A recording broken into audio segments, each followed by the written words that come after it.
نحمده ونصلي على رسوله الكريم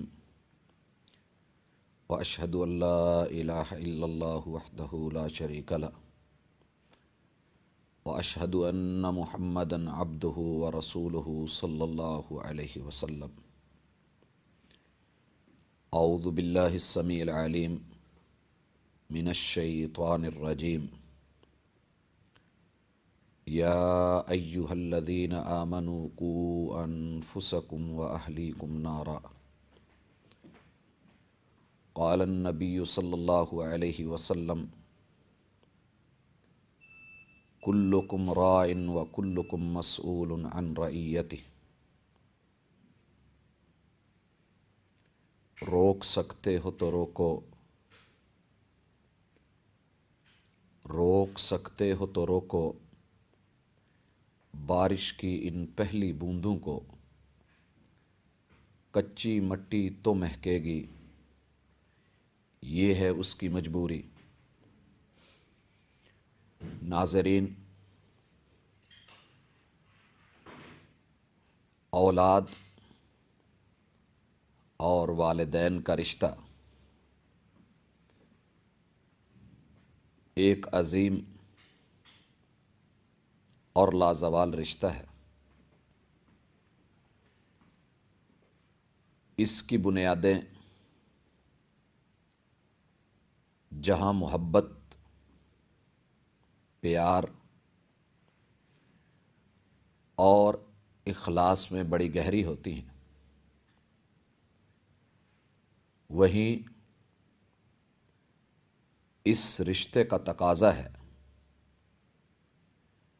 کہ دونوں کے درمیان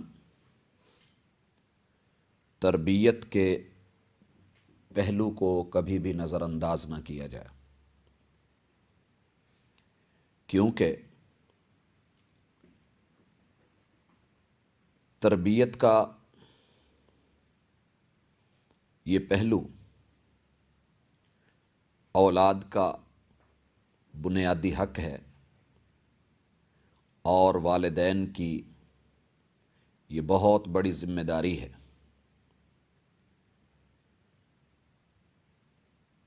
ماں کو اللہ نے ممتا سے نوازا ہے، اور والد کو اللہ رب العزت نے پیار، محبت اور شفقت سے مالا مال فرمایا ہے۔ دنیا کے اندر اولاد کی محبت ایک فطری محبت ہے جو انسان کے اندر سے اٹھتی ہے۔ دنیا میں کوئی ماں باپ یہ برداشت نہیں کرتا کہ اس کی اولاد کہیں گڑھے میں گرے، دریا نہر کھالے یا گٹر میں گر جائے، تو پھر والدین اس بات کے اوپر توجہ کیوں نہیں کرتے کہ ان کی اولاد کہیں جہنم کے گڑھوں میں تو نہیں گر رہی؟ ہمیں اپنی اولاد کی اس حوالے سے بھی فکر ہونی چاہیے، اور اس حقیقت کو تسلیم کیے بغیر چارہ نہیں ہے کہ ہماری اولاد ہمارے دل کے ٹکڑے ہیں۔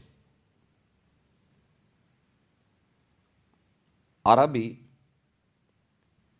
شاعر کہتا ہے: اولادنا اکبادنا تمشی علی الارض. ہماری اولاد یہ جو سڑکوں پہ، شاہراہوں پہ گامزن ہے اور چلی جا رہی ہے، ان کو صرف انسان اور چلتی پھرتی مشینیں مت سمجھیے۔ اولادنا اکبادنا، یہ ہمارے جگر گوشے ہیں اور ہمارے جگر کے ٹکڑے ہیں۔ تو جب یہ ہمارے لیے جگر گوشے ہیں تو پھر ہم ان کا اہتمام کیوں نہیں کرتے؟ اور جو ان کا پورا حق بنتا ہے وہ ان کو کیوں نہیں دے پاتے؟ والدین کو اس حوالے سے سوچنا چاہیے۔ عربی کی ضرب المثل ہے الکرد غزال فی عین امہ، کہ بندریا کی نظر میں حسن و جمال کے اندر بندریا کا بچہ وہ ہرن سے زیادہ پیارا ہوتا ہے۔ آپ نے اگر کبھی غور کیا ہو، ایک بندریا اپنے بچے کا کتنا خیال رکھتی ہے، وہ اس کے جسم کو سہلاتی بھی ہے، اس کی صفائی کا بھی اہتمام کرتی ہے، اس کی جوؤں کو نکال رہی ہوتی ہے، اس پہ پورا دھیان دے رہی ہوتی ہے، اور اس کو ساتھ ساتھ اپنے اوپر اٹھائے گھوم رہی ہوتی ہے۔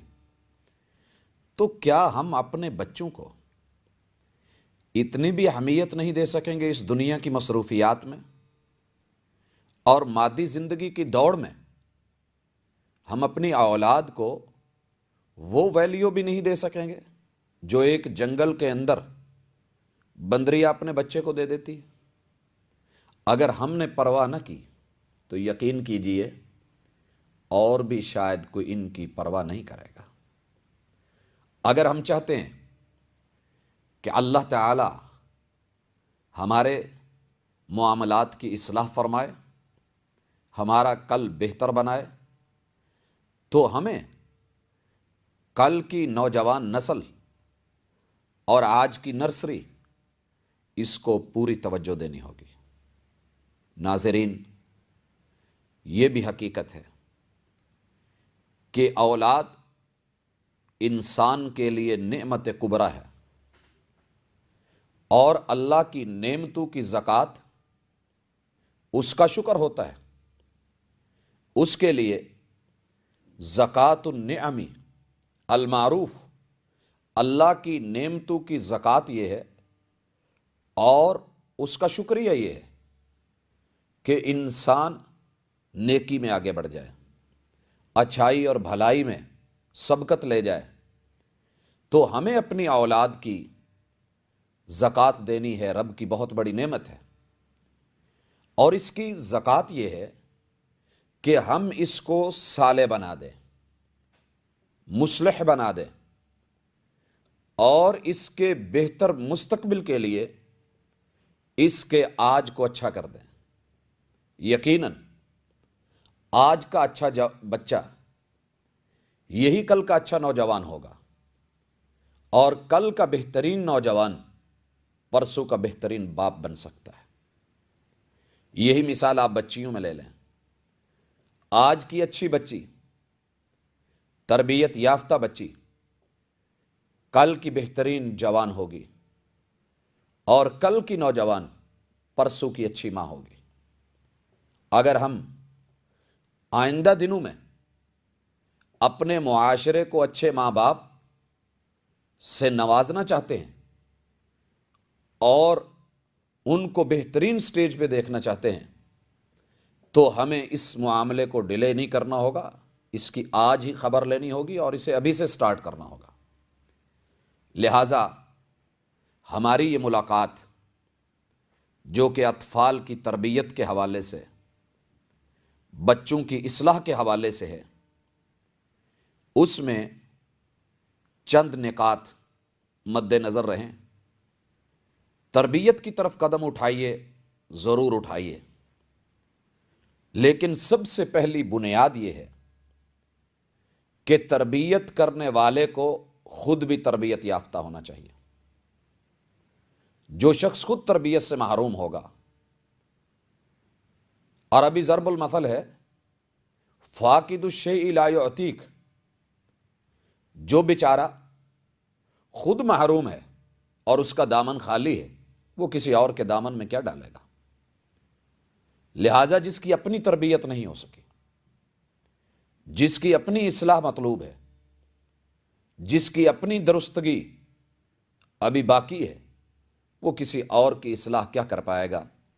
لہٰذا جب اپنے بچوں کی تربیت اور اصلاح کے لیے قدم اٹھانا ہے تو ہمیں پہلے اپنے پہ توجہ دینی ہوگی۔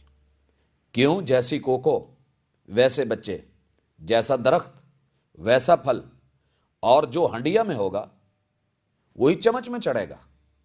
اور مت بھولیے اس بات کو کہ جو چمچ میں ہوگا وہ پلیٹ میں آئے گا، جو پلیٹ میں ہوگا وہ بچے کے ہاتھ میں جائے گا، جو ہاتھ میں جائے گا وہی اس کے منہ میں نوالا بنے گا، اور جو منہ کا نوالا بنا وہی پیٹ میں اترے گا۔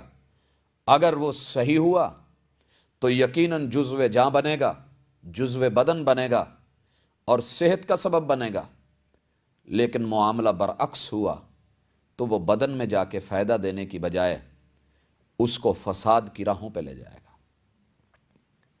ناظرین، اس حوالے سے بے شک ہمارے ماضی میں کمی ہے، ہماری تربیت میں کوئی نقص ہے، تو ہمیں پریشان نہیں ہونا ہے، احساس کمتری کا یہاں شکار نہیں ہونا۔ آج سے ہی نیا سٹیپ لینا ہے اور اپنی کمی کوتاہیوں کے لیے ہم بذات خود پہلے تگودو کر سکتے ہیں۔ رہے ماضی کے نقصانات، ہماری سستیاں، تو اس کے لیے شاعر بڑے ہی خوبصورت انداز میں رہنمائی کرتا ہے۔ منفعل ہو کے